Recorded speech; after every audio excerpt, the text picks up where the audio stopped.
Hello guys, is Deep and you watching me on strong mind. तो आज हम करने वाले हैं कैसे घर बैठ के एक सिलेंडर से फुल बॉडी वर्कआउट कर सकते हैं, तो वही आज हम देखने वाले हैं।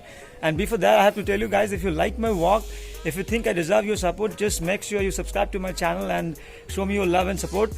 And if you have any query regarding anything about fitness, just leave a comment and I'm promising you that I will reply to each and every comment. So that's it guys, and if you want to follow me on Instagram, you can do so. You can just check my profile here out, so just go and visit my profile. That's it guys, now let's watch my video.